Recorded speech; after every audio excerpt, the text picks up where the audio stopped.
Sunshine, everyone. Thank you for joining us here on Sunrise. Jason Hackett and Lauren Lemanchek here with you on what is yet another cool day. And this is about as warm as it's going to get, everyone, so you better enjoy it. It is as good as it's going to get. Well, as warm as it's going to get. A lot of people think this is just great. John, these are the mornings where as parents, you're arguing with your kids. Like, you have to put a jacket on. Is that what it is? Or, yes, boys won't wear pants. Oh. Only shorts. I know that. Asher is a nightmare. But I was like that, and I argued with my mom all the way down to 50 degrees. I know.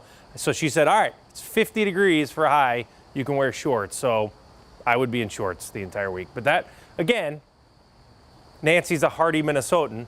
So she let me get down to 50 degrees. I don't know what your threshold is. Maybe I should have told the kids that earmuffs it there. 57 now. We dropped to 57. If you're up towards areas to the north, look at the dew points. They're crashing.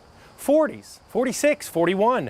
The winds are also moving in the dry, cool air. I mean, this is really nice out here. I have nothing bad to say about it. 40s to the north. But again, maybe the threshold for shorts goes down as you get up into Bemidji. Is it like 25 degrees in Bemidji for shorts? I'm not sure. Cool start. We're going to be talking about actually some warm weather at the end of the 7-day. I'll show you that in a bit. Cece, good morning. Hey, good morning. We're going to go over to Brooklyn Park, seeing this crash on Highway 610 eastbound. This is right near Highway 252. You can see it's off on the right shoulder. I believe there are a couple vehicles there. They have their hazards, but it's not impacting your drive toward Coon Rapids, Fridley, Blaine. That is the good thing this morning. I'll let you know when that clears. I drew it out for you here where it is on the bigger map. It says, of course, you're headed east. Drive times look really good still in that area. Taking a look here at the bigger map, a lot of the construction projects that were happening overnight, so from 10 p.m. to 5 this morning, have cleared up. So you should have a pretty quiet drive. I'll let you know when that changes, most likely when buses get out there to pick up the kiddos. Jason. All right. Cece, thank you very much. We'll check in with you soon here. This morning marks 1 week since the deadly mass shooting at Annunciation Catholic Church in Minneapolis. The shooting during a back-to-school mass killed 2 children and injured 18 other people, most of them being students. Some of them are still in the hospital this morning. In just a matter of hours, Vice President J.D. Vance and his wife will be in Minneapolis to pay their respects and to meet with families. Audrey Russo's live outside Annunciation this morning with several new developments today. Audrey?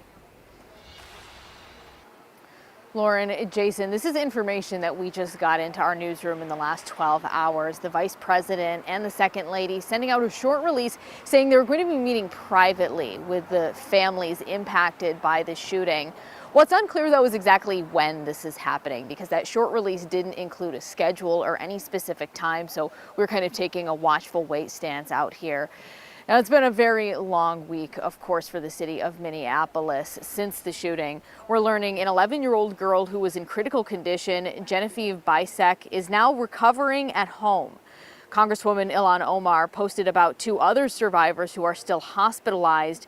8th grader Lydia Kaiser is in the ICU but headed in the right direction, according to the social media post. And 12-year-old Sophia Forchus is in critical condition still, and she's had part of her skull removed. Now, the Congresswoman also led a moment of silence in Washington, D.C., calling on her colleagues to come together. My heart is shattered for all the families impacted by this horrific tragedy. The horror that children, educators, and parishioners went through while they were praying should not have happened. And we're also tracking reaction from President Trump in the last 24 hours. He's offered his proposal for how to prevent tragedies going forward. I've got more on that coming up in about 30 minutes, but for now, I'll send things back to you. Audrey, thank you. Governor Walz is working right now to call a special session. He wants lawmakers to address gun control laws and school safety in Minnesota.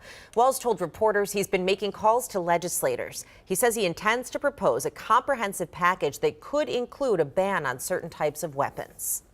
If Minnesota lets this moment slide and we determine that it's okay for little ones to not be safe in a school environment or a church environment, then shame on us. So I'm going to call him back and ask him to do it. In a new statement, Republican House Speaker Lisa Demuth said she spoke with the governor and said if he does call a special session, bipartisan efforts have to continue. She added, quote, if Governor Walz and Democrats are focused on partisan accusations and demands, this special session will not be productive for the people of Minnesota. Time now just about 6:06. Right now, a high school student in St. Paul will not be back in class today. This comes after they were accused of bringing a gun to the first day of school. Johnson High School's principal says they got a tip that a student had a weapon. Staff found the gun during a search. The principal says it's upsetting, but emphasized that security protocols worked and no one was hurt here. That student was booked into juvenile detention. Developing this morning, Minneapolis police are looking for the person who shot and killed a 32-year-old man in Midtown in broad daylight. The shooting yesterday was just blocks away from another shooting at 29th and Clinton, where a man shot 7 people on the sidewalk in the middle of the day 1 week ago. One person also died in that shooting. Police do not believe these 2 shootings are related, and the suspected shooters in both cases are still at large. We hear and we share the community's frustration and grief, and we are committed to doing everything that we possibly can to continue to try and make Minneapolis safer for all people here. Well, as you just heard the chief referencing yesterday's homicide, part of a string of violence in the city. The Minneapolis police chief is calling the past week horrific. He says his team is in the process of reviewing surveillance video around the transit station, but said they do need the public's help. We checked right before the newscast. No word yet on any arrests. Taking you live to Chicago this morning, where just hours ago, President Trump confirmed National Guard troops are coming soon to the Windy City. He says the troops will be heading there to combat crime, but didn't say when. Trump says it's not political, pointing to the 58 shootings in the city over Labor Day weekend alone that left 8 people dead. Chicago's mayor and Illinois' governor, both Democrats, have repeatedly said they do not want the National Guard. 6:07 now, and another company is cracking down on account sharing. Amazon announced it's getting rid of the Prime Invitee program, meaning you won't be able to share free shipping benefits with anyone outside your household. Starting October 1st, those perks will only be available through Amazon Family, which can be shared with one other adult, kids and teens with the same address. Anyone else will have to buy their own membership. This morning, the Xcel Energy Center is no more. Overnight, the home of the Minnesota Wild and Frost officially became Grand Casino Arena. Michelle Beck is live there this morning with a closer look at what went into that change. Good morning, Michelle. Well, hey there. This right here is one big change. We're at Gate 2, and you can see this new banner. Of course, it says Grand Casino Arena.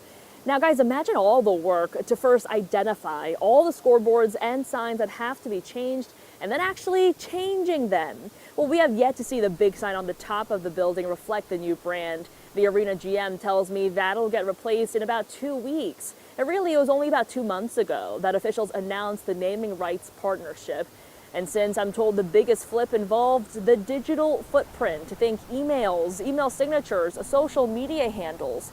We just checked, and the Grand Casino Arena Facebook page is now live. Officials tease ahead to a new era in St. Paul, tapping into the entertainment brand of its namesake. I think there will be a lot of Grand Casino elements in the Wild games, but then we're working with our new partners to say, what can we do back of house when an artist comes through that might be special and unique, that ties into their brand and our brand, to create some new experiences for maybe a concert. Yeah, truly a massive undertaking that happened this summer. I asked the GM, Kelly, just how much this change cost, and she said she truly doesn't know, just because it pulled from so many different budgets. But guys, I can tell you it took a lot of work. Back to you. Lots